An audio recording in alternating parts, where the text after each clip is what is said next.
अब सीएचएफ में देखो क्या क्या चीजें हमें देखनी होती है, मैं बताता हूँ। सीएचएफ होती है बहुत छोटे एसएल के साथ में बड़ी ट्रेड को उठाना, जिसमें हम 5 से 10 गुना टारगेट देखें। ठीक है। सीएचएफ के लिए अपने को 3 चीजें चाहिए होती है, क्लाइमेक्स कैंडल यानी कि सी, एच के लिए हैमर, और एफ के लिए फीबो। ठीक है, ये फीबो, ये हैमर और ये क्लाइमेक्स कैंडल, अगर ये तीनों मिलेंगी तो सीएचएफ ब्रेकेट स्केल्पिंग। अब ये ब्रेकेट का कॉन्सेप्ट अलग है। ब्रेकेट का मतलब होता है कि अपने को मार्केट में कंजूस बनना पड़ेगा। कंजूस का मतलब मैं मार्केट को कुछ भी देना नहीं चाहता, मैं मार्केट से बस लेना चाहता हूँ। देने के लिए मेरे पास ये स्पेस होगा, लेने के लिए मेरे पास ये स्पेस होगा। मार्केट अगर मेरे से लेके जाएगा तो सिर्फ मैं इतना ही दूंगा, फिर लेके चला जाएगा, फिर चाहे वो कहीं भी जाए। यानी कि मार्केट में सिर्फ हमें कंजूस बनना है, और कंजूस बनने के लिए मार्केट को देने के लिए हमारे पास कुछ भी नहीं है हमारी झोली में, बस इतना सा है। लेने के लिए हम तैयार हैं, मार्केट कितना भी दे तभी हम कमा पाएंगे अच्छे से। तो इसका मतलब हमें स्केल्पिंग करनी है, लेकिन स्केल्पिंग भी बड़ी स्केल्पिंग करनी है, जिसमें अपना रिस्क और रिवार्ड जो होता है, वो रिस्क होगा 1 रुपया तो कम से कम रिवार्ड 5 रुपये से 10 रुपये या 15 रुपये रहेगा। हम बहुत अच्छे रिस्क रिवार्ड की ट्रेडों की बात कर रहे हैं। और जब ये ट्रेड बात कर रहे हैं तो ये एक्सट्रीम ग्रीड में ली जाएंगे। देखो मैं एक सेकंड ये यहाँ बता देता हूँ आपको, खाली पेज के ऊपर, जहां समझ में ना आए तो पूछ सकते हो। दारा तेरे लिए नया है ये कॉन्सेप्ट बिल्कुल ही। मतलब मार्केट में अगर हम बिल्कुल एंटी खेल रहे हैं, मार्केट ऐसे जा रहा है हम ऐसे खेल रहे हैं, मार्केट ऐसे जा रहा है ऐसे खेल रहे हैं, ये ऐसी वाली विधि है, यानी कि काफी डेंजर। तो डेंजर तो है, लेकिन हम इसको कैसे ट्रीट करेंगे? मार्केट ऐसा जा रहा है, मतलब मार्केट के अंदर ग्रीड किस साइड का है? बाइंग का। ठीक है, बाइंग का ग्रीड है। मार्केट इधर जा रहा है, ग्रीड कहाँ का है? सेलर्स को मार्केट कैसा दिख रहा है? सेलिंग का। जब मार्केट ऐसे भग रहा हो, तुम क्या सोचोगे? सेल करूंगा। कोई नहीं सोचेगा बाइंग करने का, सिर्फ ये देखो कि सेल करूंगा कहाँ करूंगा, ये जगह ढूंढ रहे हो। जब मार्केट ऐसे भग रहा अरे निकल गया, मैं बाई कर लेता, मैं बाई यहाँ कर लेता, यहाँ कर लेता, यहाँ कर लेता। एक साइकोलॉजी होती है रिटेलर्स को, ये मार्केट ऊपर चल रहा होता है, कहीं ना कहीं रिटेलर को ये चीज समझ में आ जाती है कि ये यहाँ से एक ब्रेकआउट दे रहा है। ठीक है, ब्रेकआउट देने के बाद में यहाँ सोचता है कि मैं सेलिंग कर दूं, मार्केट प्रोबेबिलिटी चेंज हो रहा है। जो हमने शुरुआत में यहाँ सोचा था वहां हम ट्रेड नहीं ले पाए, क्योंकि हमारी सोच वीक थी, हम कॉन्फिडेंट नहीं थे। उसके बाद में रैली निकल गई तो हमने एक रिट्रेसमेंट का वेट किया। रिट्रेसमेंट में हमारे अंदर फियर आया कहीं मार्केट पलट ना जाए, क्योंकि ये लेवल तोड़ा था। उसके बाद में जैसे ब्रेकआउट दिया हमने सोचा कि रैली निकल चुकी है। उसके बाद में यहाँ के लगभग हमने सोचा कि मैं सारे दूर तक सही एनालाइज लेके आ रहा था। अब यहाँ हम ट्रेड लेते हैं, एक्चुअली मार्केट यहाँ पर, ये एक ट्रेडर की साइकोलॉजी होती है। ऐसे में कई सारी और भी इमेजेस बनाने वाला हूँ। इस इमेजेस से हमें ये समझ में आएगा कि एक ट्रेडर की साइकोलॉजी क्या होती है और हमें इसका बेनिफिट कैसे लेना चाहिए। जैसे मैं कहता हूँ ना कि कई बार मार्केट ऐसे ऊपर से गिर रहा है, मार्केट ऐसे उठने लग जाता है, तो लोग यहाँ कन्वे नहीं होते कि मार्केट पलट रहा है। यहाँ पे भी कन्वे नहीं होते पलट रहा है, यहाँ के लगभग जाके कन्वे होते हैं कि अब मार्केट में अब एंट्री करते हैं। और जैसे ये लेवल आता है 50-60 के आसपास, तो हम क्या कहते हैं? अब रिट्रेसमेंट का एरिया, मार्केट वहां से रिट्रेस करेगा, लेकिन बायर्स को ये अट्रैक्ट करेगा।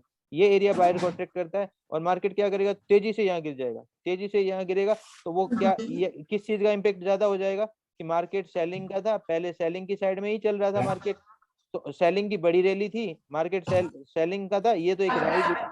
अब सेल करने का एरिया, वो तेजी से एक बड़ी सी क्लाइमेक्स कैंडल दिखाएगा।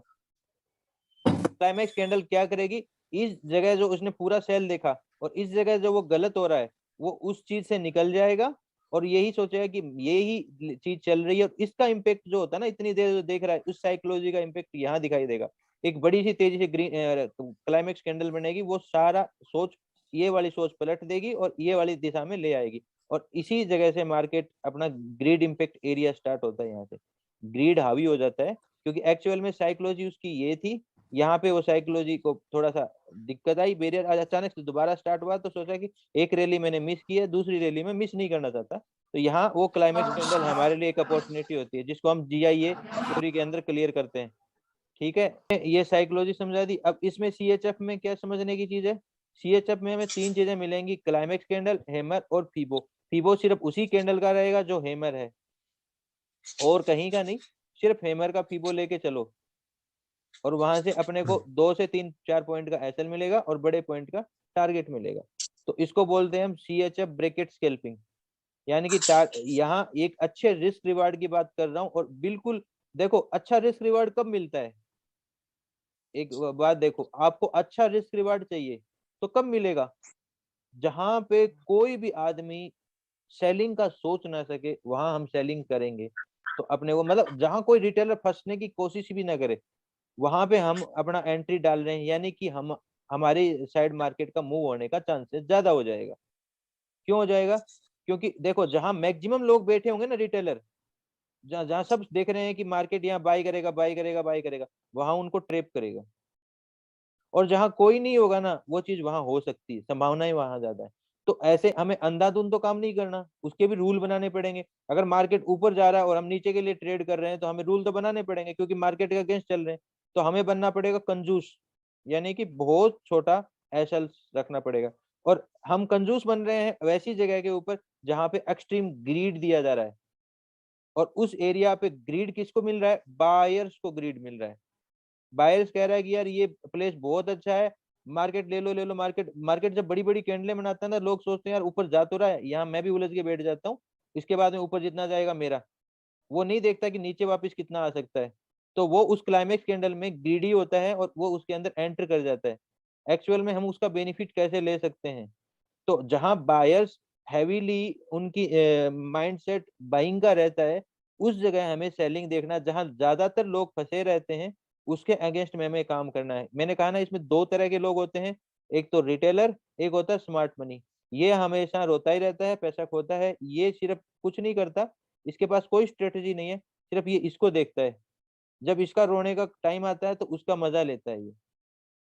यानी कि ये अपने लैपटॉप पे जो विधियां लगा रहा है ना, जो ट्रेंड लाइन भी वो कुछ भी कर रहा है, तो वो उसमें जब फंसेगा तो वो उसका मजा लेगा। सिर्फ ये इसको ट्रैक करता है और किसी को ट्रैक नहीं करता। स्मार्ट मनी रिटेलर को ट्रैक करता है कि रिटेलर कहाँ फंसा, मैं उसका मजा लूंगा, यानी कि उसके अगेंस्ट में प्ले करूंगा। मार्केट ने एक गिरावट दी, मार्केट ने ये वाले ग्रीड इम्पैक्ट एरिया दिया, ये उससे मिलती जुलती ही है। अब देखना यहाँ के लगभग एक गिरावट दिखती है गिरावट तेजी से, इसको बोलते हैं क्लाइमेक्स कैंडल। अब ये अट्रैक्ट करती है कि ये रैली मिस ना हो जाए। अब मैं क्या करता हूँ, इससे इस एरिया के बीच में मार्केट आएगा, इसको भी क्रॉस नहीं करेगा। ये हो गया अपना GI इम्पैक्ट एरिया, मार्केट वापस ऊपर और वापस नीचे आता भी है। अगर यहाँ के बाद में वापस से, तो देखना एक क्लिक मारा, एसएल खाए यहाँ वाले, उसके बाद में तुरंत क्या दिया, अब ये वाली हो गई CHF।